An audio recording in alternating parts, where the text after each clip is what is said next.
The adventure of the missing three-quarter. We were fairly accustomed to receive weird telegrams at Baker Street, but I have a particular recollection of one which reached us on a gloomy February morning some 7 or 8 years ago and gave Mr. Sherlock Holmes a puzzled quarter of an hour. It was addressed to him, and ran thus: "Please await me. Terrible misfortune. Right wing three-quarter missing. Indispensable tomorrow. Overton." "Strand postmark and dispatched 10:36, said Holmes, reading it over and over. Mr. Overton was evidently considerably excited when he sent it, and somewhat incoherent in consequence. Well, he will be here, I dare say, by the time I have looked through the Times, and then we shall know all about it. Even the most insignificant problem would be welcome in these stagnant days." Things had indeed been very slow with us, and I had learned to dread such periods of inaction, for I knew by experience that my companion's brain was so abnormally active that it was dangerous to leave it without material upon which to work. For years I had gradually weaned him from that drug mania which had threatened once to check his remarkable career. Now I knew that under ordinary conditions he no longer craved for this artificial stimulus, but I was well aware that the fiend was not dead, but sleeping, and I have known that the sleep was a light one and the waking mere when in periods of idleness I have seen the drawn look upon Holmes's ascetic face, and the brooding of his deep-set and inscrutable eyes. Therefore I blessed this Mr. Overton, whoever he might be, since he had come with his enigmatic message to break that dangerous calm which brought more peril to my friend than all the storms of his tempestuous life. As we had expected, the telegram was soon followed by its sender, and the card of Mr. Cyril Overton, of Trinity College, Cambridge, announced the arrival of an enormous young man, 16 stone of solid bone and muscle, who spanned the doorway with his broad shoulders and looked from one of us to the other with a comely face which was haggard with anxiety. "Mr. Sherlock Holmes?" My companion bowed. "I've been down to Scotland Yard, Mr. Holmes. I saw Inspector Stanley Hopkins. He advised me to come to you. He said the case, so far as he could see, was more in your line than in that of the regular police. Pray sit down and tell me what is the matter." "It's awful, Mr. Holmes, simply awful. I wonder my hair isn't gray. Godfrey Staunton. You've heard of him, of course? He's simply the hinge that the whole team turns on. I'd rather spare 2 from the pack and have Godfrey for my three-quarter line. Whether it's passing, or tackling, or dribbling, there's no one to touch him, and then, he's got the head and can hold us all together. What am I to do? That's what I ask you, Mr. Holmes. There's Morehouse, first reserve, but he is trained as a half, and he always edges right in onto the scrum instead of keeping out on the touchline. He's a fine place kick, it's true, but, then, he has no judgment, and he can't sprint for nuts. Why, Morton or Johnson, the Oxford Flyers, could romp round him. Stevenson is fast enough, but he couldn't drop from the 25 line, and a three-quarter who can't either punt or drop isn't worth a place for pace alone. No, Mr. Holmes, we are done unless you can help me to find Godfrey Staunton."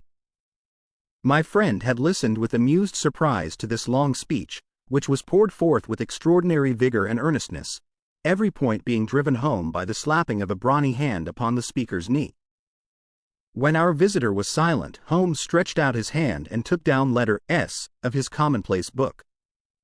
For once he dug in vain into that mine of varied information.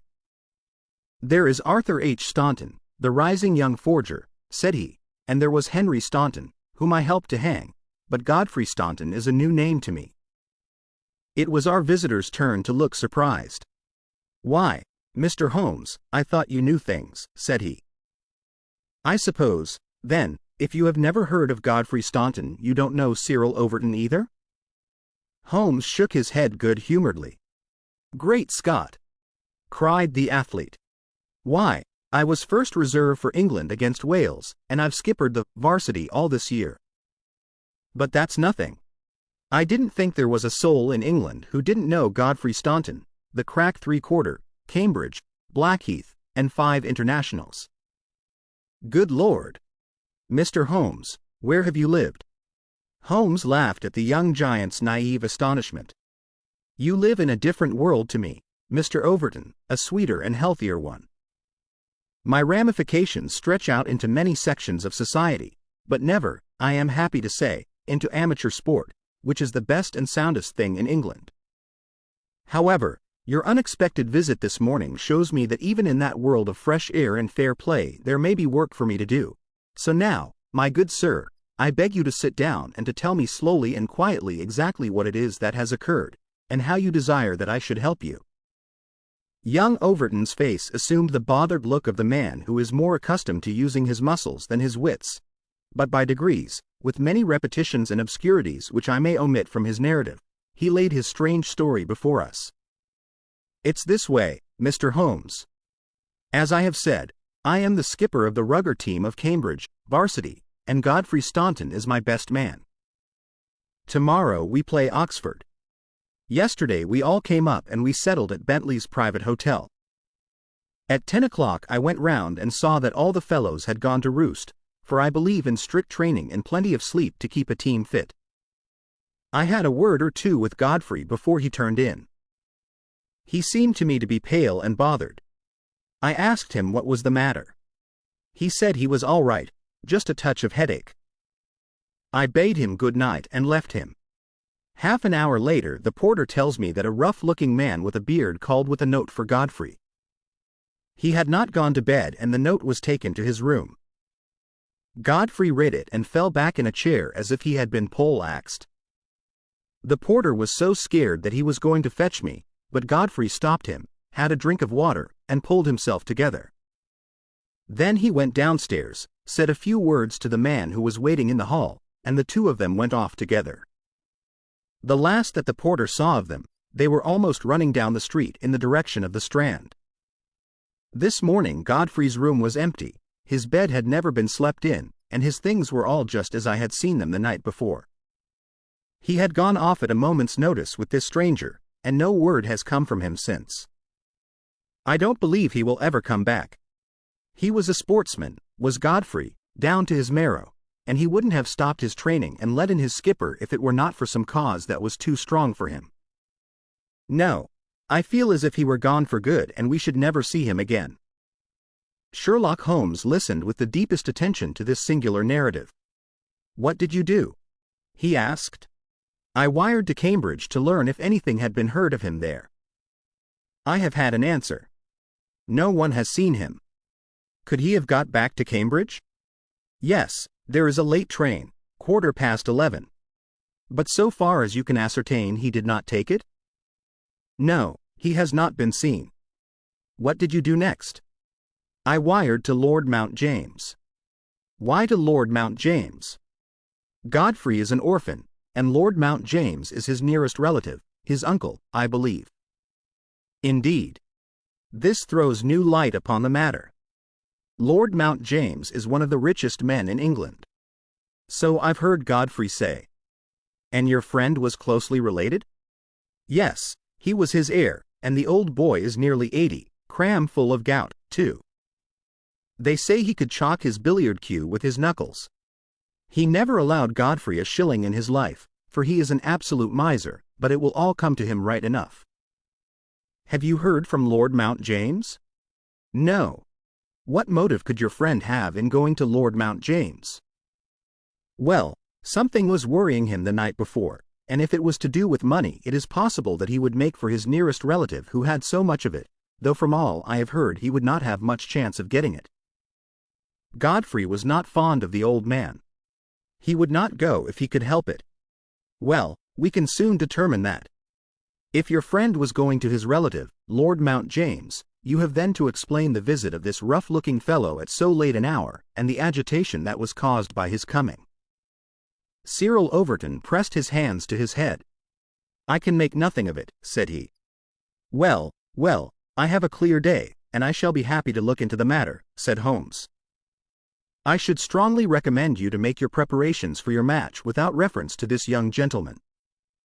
It must, as you say, have been an overpowering necessity which tore him away in such a fashion, and the same necessity is likely to hold him away.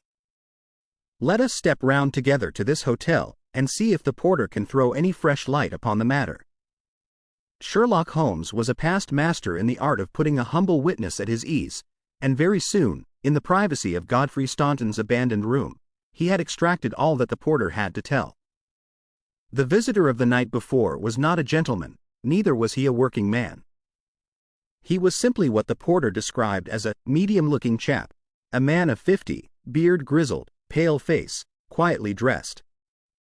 He seemed himself to be agitated. The porter had observed his hand trembling when he had held out the note. Godfrey Staunton had crammed the note into his pocket. Staunton had not shaken hands with the man in the hall. They had exchanged a few sentences, of which the porter had only distinguished the one word, time. Then they had hurried off in the manner described. It was just 10:30 by the hall clock. "Let me see," said Holmes, seating himself on Staunton's bed. "You are the day porter, are you not?" "Yes, sir. I go off duty at 11. The night porter saw nothing, I suppose?" "No, sir. One theater party came in late. No one else." "Were you on duty all day yesterday?" "Yes, sir." "Did you take any messages to Mr. Staunton?" "Yes, sir. One telegram." "Ah! That's interesting. What o'clock was this?" "About 6. "Where was Mr. Staunton when he received it?" "Here in his room." "Were you present when he opened it?" "Yes, sir. I waited to see if there was an answer." "Well, was there?" "Yes, sir. He wrote an answer." "Did you take it?" "No, he took it himself." "But he wrote it in your presence?" "Yes, sir. I was standing by the door, and he with his back turned at that table. When he had written it, he said, 'All right, porter, I will take this myself.'" "What did he write it with?" "A pen, sir." "Was the telegraphic form one of these on the table?" "Yes, sir. It was the top one." Holmes rose. Taking the forms, he carried them over to the window and carefully examined that which was uppermost. "It is a pity he did not write in pencil," said he, throwing them down again with a shrug of disappointment. "As you have no doubt frequently observed, Watson, the impression usually goes through, a fact which has dissolved many a happy marriage. However, I can find no trace here. I rejoice, however, to perceive that he wrote with a broad-pointed quill pen, and I can hardly doubt that we will find some impression upon this blotting pad. Ah, yes, surely this is the very thing." He tore off a strip of the blotting paper and turned towards us the following hieroglyphic. Cyril Overton was much excited. "Hold it to the glass," he cried. "That is unnecessary," said Holmes. "The paper is thin, and the reverse will give the message. Here it is." He turned it over and we read, "So that is the tail end of the telegram which Godfrey Staunton dispatched within a few hours of his disappearance. There are at least 6 words of the message which have escaped us, but what remains, stand by us for God's sake, proves that this young man saw a formidable danger which approached him, and from which someone else could protect him. Us, mark you. Another person was involved. Who should it be but the pale-faced, bearded man, who seemed himself in so nervous a state? What, then, is the connection between Godfrey Staunton and the bearded man? And what is the third source from which each of them sought for help against pressing danger? Our inquiry has already narrowed down to that. We have only to find to whom that telegram is addressed, I suggested. Exactly, my dear Watson.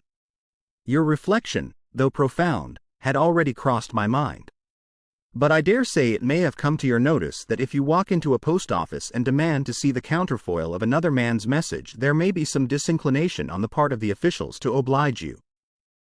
There is so much red tape in these matters. However, I have no doubt that with a little delicacy and finesse the end may be attained.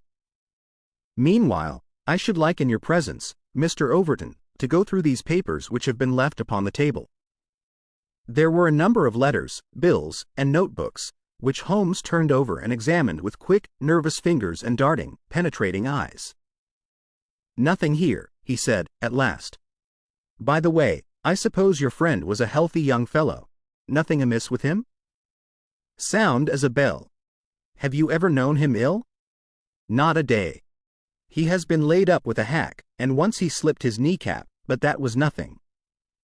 Perhaps he was not so strong as you suppose. I should think he may have had some secret trouble. With your assent, I will put one or two of these papers in my pocket, in case they should bear upon our future inquiry." "One moment.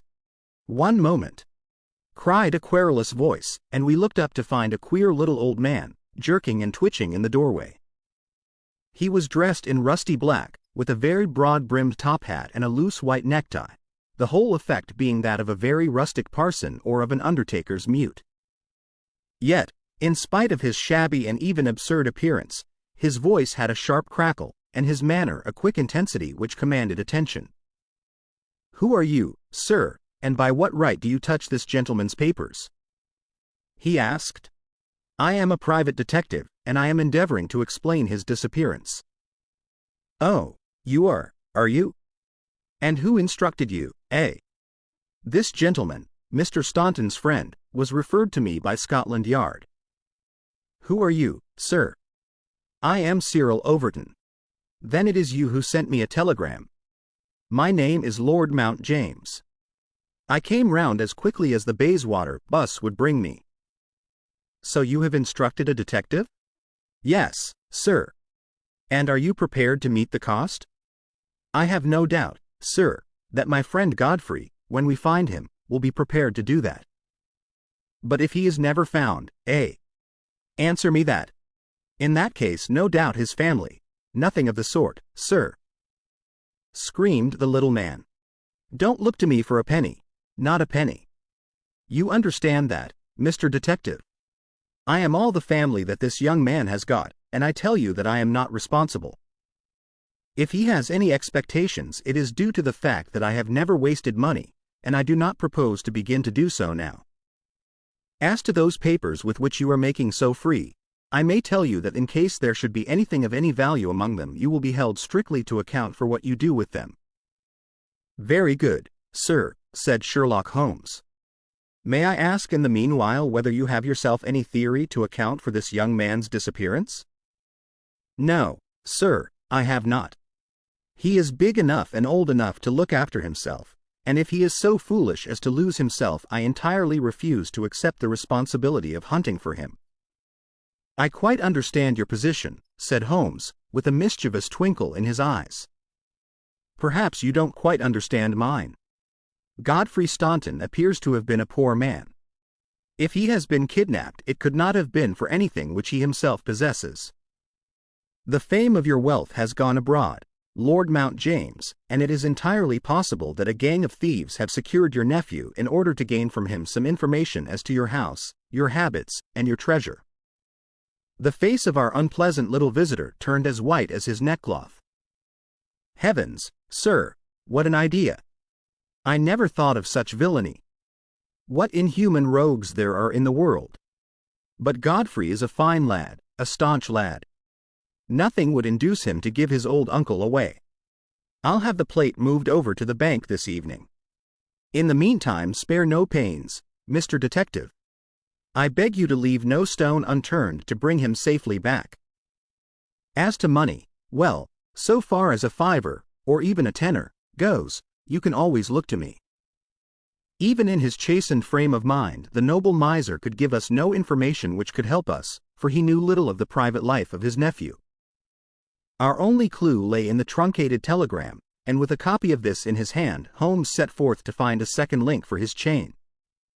We had shaken off Lord Mount James, and Overton had gone to consult with the other members of his team over the misfortune which had befallen them. There was a telegraph office at a short distance from the hotel. We halted outside it.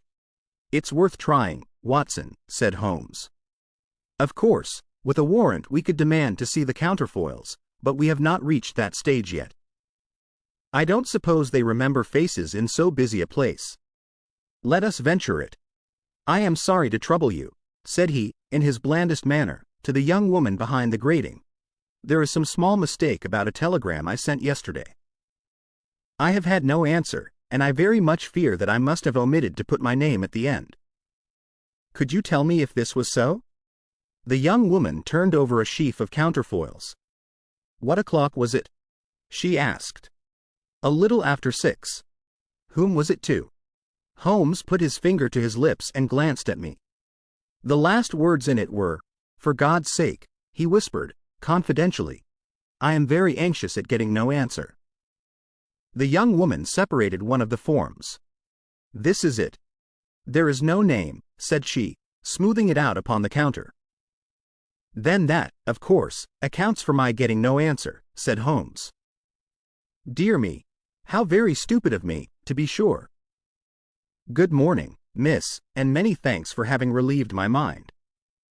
He chuckled and rubbed his hands when we found ourselves in the street once more. "Well?" I asked. "We progress, my dear Watson, we progress. I had 7 different schemes for getting a glimpse of that telegram, but I could hardly hope to succeed the very first time." "And what have you gained?" "A starting point for our investigation." He hailed a cab. "King's Cross Station," said he. "We have a journey, then?" "Yes. I think we must run down to Cambridge together. All the indications seem to me to point in that direction." "Tell me," I asked, as we rattled up Gray's Inn Road, "have you any suspicion yet as to the cause of the disappearance? I don't think that among all our cases I have known one where the motives are more obscure." "Surely you don't really imagine that he may be kidnapped in order to give information against his wealthy uncle?" "I confess, my dear Watson, that does not appeal to me as a very probable explanation. It struck me, however, as being the one which was most likely to interest that exceedingly unpleasant old person." "It certainly did that. But what are your alternatives?" "I could mention several. You must admit that it is curious and suggestive that this incident should occur on the eve of this important match, and should involve the only man whose presence seems essential to the success of the side. It may, of course, be coincidence, but it is interesting. Amateur sport is free from betting, but a good deal of outside betting goes on among the public, and it is possible that it might be worth someone's while to get at a player as the ruffians of the turf get at a racehorse. There is one explanation. A second very obvious one is that this young man really is the heir of a great property, however modest his means may at present be, and it is not impossible that a plot to hold him for ransom might be concocted. These theories take no account of the telegram." "Quite true, Watson. The telegram still remains the only solid thing with which we have to deal, and we must not permit our attention to wander away from it. It is to gain light upon the purpose of this telegram that we are now upon our way to Cambridge. The path of our investigation is at present obscure, but I shall be very much surprised if before evening we have not cleared it up or made a considerable advance along it." It was already dark when we reached the old university city. Holmes took a cab at the station, and ordered the man to drive to the house of Dr. Leslie Armstrong. A few minutes later we had stopped at a large mansion in the busiest thoroughfare. We were shown in, and after a long wait were at last admitted into the consulting room, where we found the doctor seated behind his table. It argues the degree in which I had lost touch with my profession that the name of Leslie Armstrong was unknown to me. Now I am aware that he is not only one of the heads of the medical school of the university, but a thinker of European reputation in more than one branch of science. Yet even without knowing his brilliant record, one could not fail to be impressed by a mere glance at the man, the square, massive face, the brooding eyes under the thatched brows, and the granite molding of the inflexible jaw. A man of deep character, a man with an alert mind, grim, ascetic, self-contained, formidable. So I read Dr. Leslie Armstrong.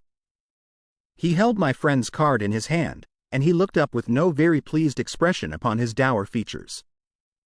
"I have heard your name, Mr. Sherlock Holmes, and I am aware of your profession, one of which I by no means approve.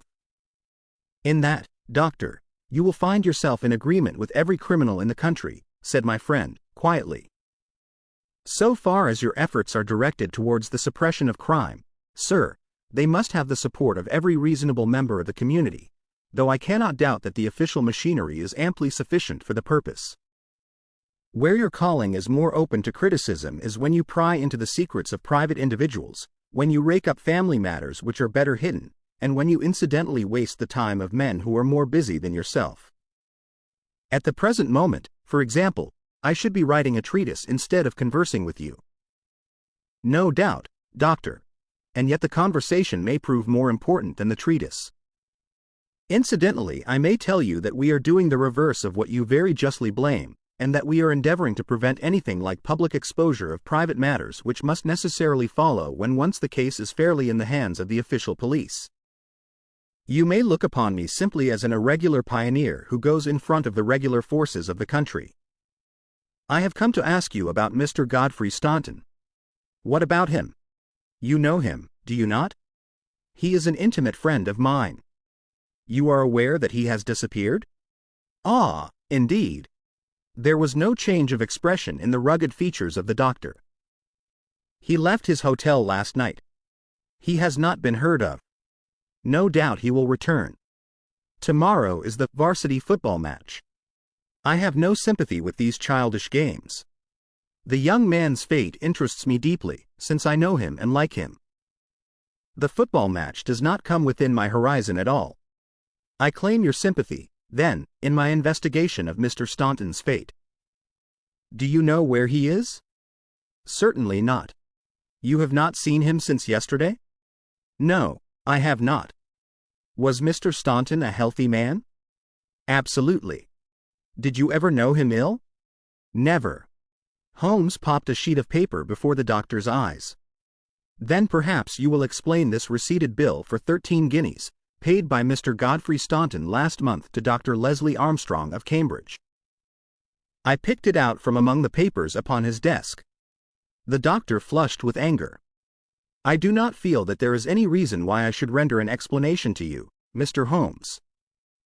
Holmes replaced the bill in his notebook. If you prefer a public explanation, it must come sooner or later, said he.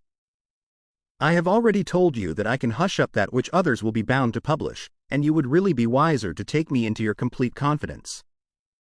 I know nothing about it. Did you hear from Mr. Staunton in London? Certainly not. Dear me, dear me.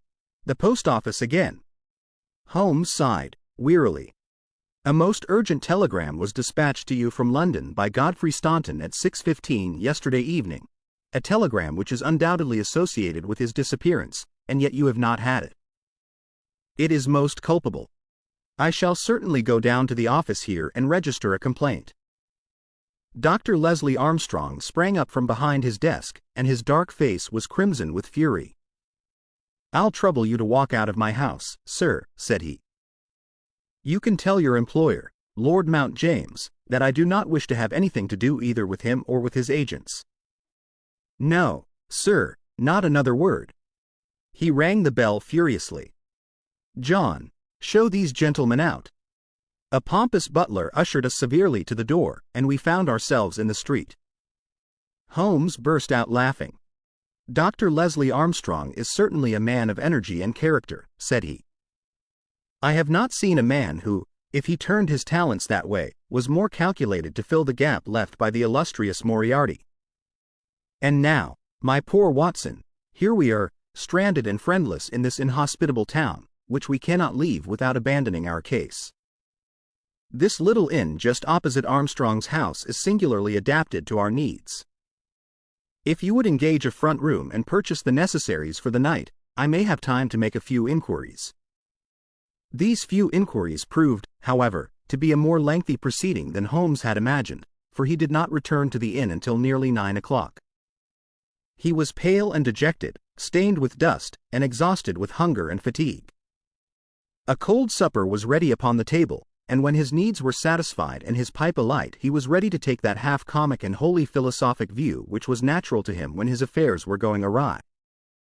The sound of carriage wheels caused him to rise and glance out of the window. A brougham and pair of greys under the glare of a gas lamp stood before the doctor's door. It's been out 3 hours, said Holmes, started at 6:30, and here it is back again. That gives a radius of 10 or 12 miles, and he does it once, or sometimes twice, a day. No unusual thing for a doctor in practice. But Armstrong is not really a doctor in practice. He is a lecturer and a consultant, but he does not care for general practice, which distracts him from his literary work. Why, then, does he make these long journeys, which must be exceedingly irksome to him, and who is it that he visits? His coachman, My dear Watson, can you doubt that it was to him that I first applied? I do not know whether it came from his own innate depravity or from the promptings of his master, but he was rude enough to set a dog at me. Neither dog nor man liked the look of my stick, however, and the matter fell through. Relations were strained after that, and further inquiries out of the question. All that I have learned I got from a friendly native in the yard of our own inn. It was he who told me of the doctor's habits and of his daily journey. At that instant, to give point to his words, the carriage came round to the door. Could you not follow it? Excellent, Watson. You are scintillating this evening. The idea did cross my mind. There is, as you may have observed, a bicycle shop next to our inn. Into this I rushed, engaged a bicycle, and was able to get started before the carriage was quite out of sight. I rapidly overtook it, and then, keeping at a discreet distance of 100 yards or so, I followed its lights until we were clear of the town. We had got well out on the country road when a somewhat mortifying incident occurred. The carriage stopped, the doctor alighted, walked swiftly back to where I had also halted, and told me in an excellent sardonic fashion that he feared the road was narrow, and that he hoped his carriage did not impede the passage of my bicycle. Nothing could have been more admirable than his way of putting it. I at once rode past the carriage, and, keeping to the main road, I went on for a few miles, and then halted in a convenient place to see if the carriage passed. There was no sign of it, however, and so it became evident that it had turned down one of several side roads which I had observed. I rode back, but again saw nothing of the carriage, and now, as you perceive, it has returned after me. Of course, I had at the outset no particular reason to connect these journeys with the disappearance of Godfrey Staunton, and was only inclined to investigate them on the general grounds that everything which concerns Dr. Armstrong is at present of interest to us. But, now that I find he keeps so keen a lookout upon anyone who may follow him on these excursions, the affair appears more important, and I shall not be satisfied until I have made the matter clear. We can follow him tomorrow. Can we? It is not so easy as you seem to think. You are not familiar with Cambridgeshire scenery, are you? It does not lend itself to concealment. All this country that I passed over tonight is as flat and clean as the palm of your hand, and the man we are following is no fool, as he very clearly showed tonight. I have wired to Overton to let us know any fresh London developments at this address, and in the meantime we can only concentrate our attention upon Dr. Armstrong, whose name the obliging young lady at the office allowed me to read upon the counterfoil of Staunton's urgent message. He knows where the young man is, to that I'll swear, and if he knows, then it must be our own fault if we cannot manage to know also. At present it must be admitted that the odd trick is in his possession, and, as you are aware, Watson, it is not my habit to leave the game in that condition. And yet the next day brought us no nearer to the solution of the mystery. A note was handed in after breakfast, which Holmes passed across to me with a smile. Sir, it ran, I can assure you that you are wasting your time in dogging my movements. I have, as you discovered last night, a window at the back of my brougham, and if you desire a 20-mile ride which will lead you to the spot from which you started, you have only to follow me. Meanwhile, I can inform you that no spying upon me can in any way help Mr. Godfrey Staunton, and I am convinced that the best service you can do to that gentleman is to return at once to London and to report to your employer that you are unable to trace him. Your time in Cambridge will certainly be wasted. Yours faithfully, Leslie Armstrong. An outspoken, honest antagonist is the doctor, said Holmes. Well, he excites my curiosity, and I must really know more before I leave him. His carriage is at his door now, said I. There he is stepping into it. I saw him glance up at our window as he did so. Suppose I try my luck upon the bicycle? No, my dear Watson. With all respect for your natural acumen, I do not think that you are quite a match for the worthy doctor. I think that possibly I can attain our end by some independent explorations of my own. I am afraid that I must leave you to your own devices, as the appearance of two inquiring strangers upon a sleepy countryside might excite more gossip than I care for. No doubt you will find some sights to amuse you in this venerable city, and I hope to bring back a more favorable report to you before evening. Once more, however, my friend was destined to be disappointed. He came back at night weary and unsuccessful. I have had a blank day, Watson. Having got the doctor's general direction, I spent the day in visiting all the villages upon that side of Cambridge, and comparing notes with publicans and other local news agencies. I have covered some ground. Chesterton, Histon, Waterbeach, and Oakington have each been explored and have each proved disappointing. The daily appearance of a brougham and pair could hardly have been overlooked in such sleepy hollows.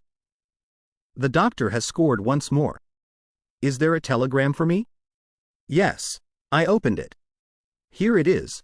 Ask for Pompey from Jeremy Dixon, Trinity College. I don't understand it. Oh, it is clear enough. It is from our friend Overton, and is in answer to a question from me. I'll just send round a note to Mr. Jeremy Dixon, and then I have no doubt that our luck will turn. By the way, is there any news of the match?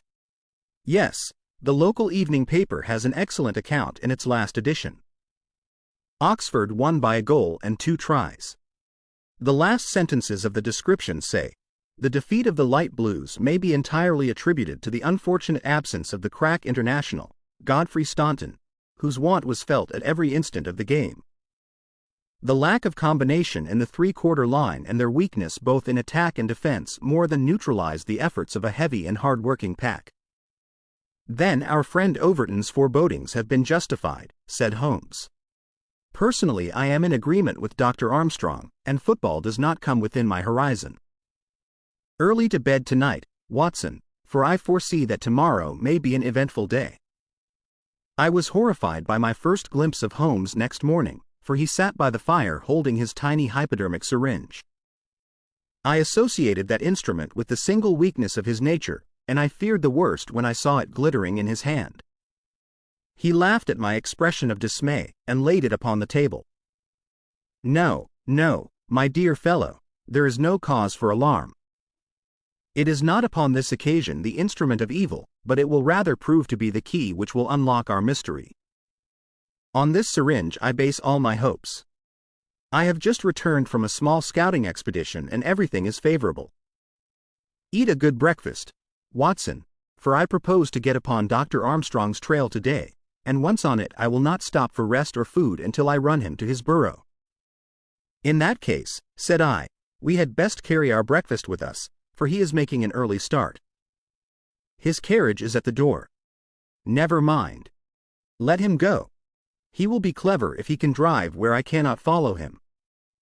When you have finished, come downstairs with me, and I will introduce you to a detective who is a very eminent specialist in the work that lies before us. When we descended, I followed Holmes into the stable yard, where he opened the door of a loose box and led out a squat, lop-eared, white and tan dog, something between a beagle and a foxhound. Let me introduce you to Pompey, said he. Pompey is the pride of the local draghounds, no very great flyer, as his build will show, but a staunch hound on a scent. Well, Pompey, you may not be fast, but I expect you will be too fast for a couple of middle-aged London gentlemen, so I will take the liberty of fastening this leather leash to your collar. Now, boy, come along, and show what you can do. He led him across to the doctor's door. The dog sniffed round for an instant, and then with a shrill whine of excitement started off down the street, tugging at his leash in his efforts to go faster. In half an hour, we were clear of the town and hastening down a country road. What have you done, Holmes? I asked. A threadbare and venerable device, but useful upon occasion. I walked into the doctor's yard this morning and shot my syringe full of aniseed over the hind wheel. A draghound will follow aniseed from here to John O'Groats, and our friend Armstrong would have to drive through the Cam before he would shake Pompey off his trail. Oh, the cunning rascal! This is how he gave me the slip the other night. The dog had suddenly turned out of the main road into a grass-grown lane. Half a mile farther this opened into another broad road, and the trail turned hard to the right in the direction of the town, which we had just quitted. The road took a sweep to the south of the town and continued in the opposite direction to that in which we started. This detour has been entirely for our benefit, then? Said Holmes. No wonder that my inquiries among those villages led to nothing. The doctor has certainly played the game for all it is worth, and one would like to know the reason for such elaborate deception.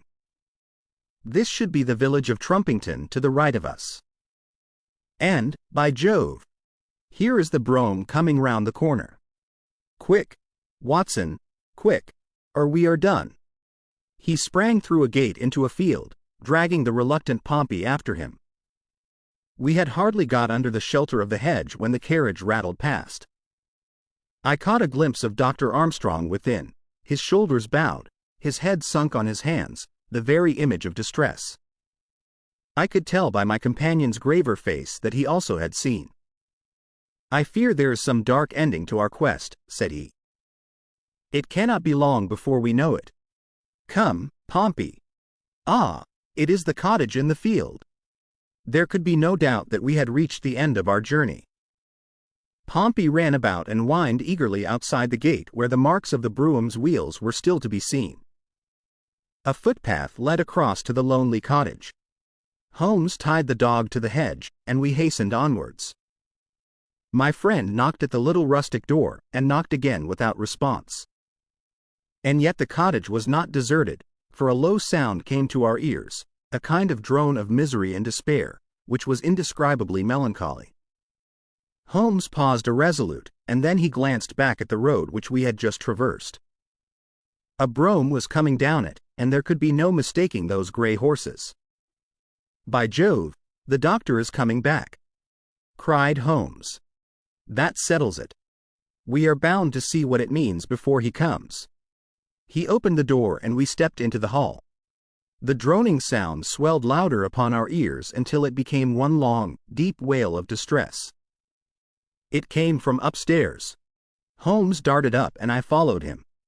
He pushed open a half-closed door and we both stood appalled at the sight before us. A woman, young and beautiful, was lying dead upon the bed. Her calm, pale face, with dim, wide-open blue eyes, looked upward from amid a great tangle of golden hair. At the foot of the bed, half sitting, half kneeling, his face buried in the clothes, was a young man, whose frame was racked by his sobs. So absorbed was he by his bitter grief that he never looked up until Holmes's hand was on his shoulder. "Are you Mr. Godfrey Staunton?" Yes, I am, but you are too late. She is dead." The man was so dazed that he could not be made to understand that we were anything but doctors who had been sent to his assistance. Holmes was endeavoring to utter a few words of consolation, and to explain the alarm which had been caused to his friends by his sudden disappearance, when there was a step upon the stairs, and there was the heavy, stern, questioning face of Dr. Armstrong at the door. "So, gentlemen," said he, "you have attained your end, and have certainly chosen a particularly delicate moment for your intrusion. I would not brawl in the presence of death, but I can assure you that if I were a younger man your monstrous conduct would not pass with impunity. Excuse me, Dr. Armstrong, I think we are a little at cross purposes," said my friend, with dignity. "If you could step downstairs with us we may each be able to give some light to the other upon this miserable affair." A minute later the grim doctor and ourselves were in the sitting-room below. "Well, sir," said he, "I wish you to understand, in the first place, that I am not employed by Lord Mount James, and that my sympathies in this matter are entirely against that nobleman. When a man is lost it is my duty to ascertain his fate, but having done so the matter ends so far as I am concerned, and so long as there is nothing criminal, I am much more anxious to hush up private scandals than to give them publicity. If, as I imagine, there is no breach of the law in this matter, you can absolutely depend upon my discretion and my cooperation in keeping the facts out of the papers." Dr. Armstrong took a quick step forward and wrung Holmes by the hand. "You are a good fellow," said he. "I had misjudged you. I thank heaven that my compunction at leaving poor Staunton all alone in this plight caused me to turn my carriage back, and so to make your acquaintance. Knowing as much as you do, the situation is very easily explained. A year ago Godfrey Staunton lodged in London for a time, and became passionately attached to his landlady's daughter, whom he married. She was as good as she was beautiful, and as intelligent as she was good. No man need be ashamed of such a wife. But Godfrey was the heir to this crabbed old nobleman, and it was quite certain that the news of his marriage would have been the end of his inheritance. I knew the lad well, and I loved him for his many excellent qualities. I did all I could to help him to keep things straight.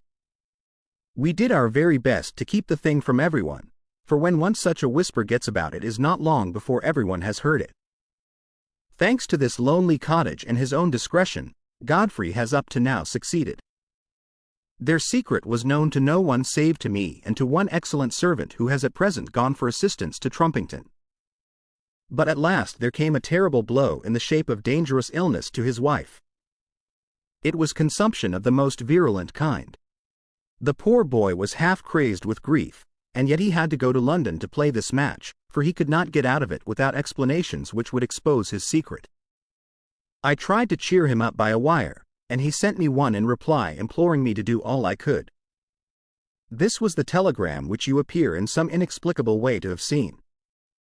I did not tell him how urgent the danger was, for I knew that he could do no good here, but I sent the truth to the girl's father, and he very injudiciously communicated it to Godfrey. The result was that he came straight away in a state bordering on frenzy, and has remained in the same state, kneeling at the end of her bed, until this morning death put an end to her sufferings. That is all, Mr. Holmes, and I am sure that I can rely upon your discretion and that of your friend. Holmes grasped the doctor's hand. "Come, Watson," said he, and we passed from that house of grief into the pale sunlight of the winter day.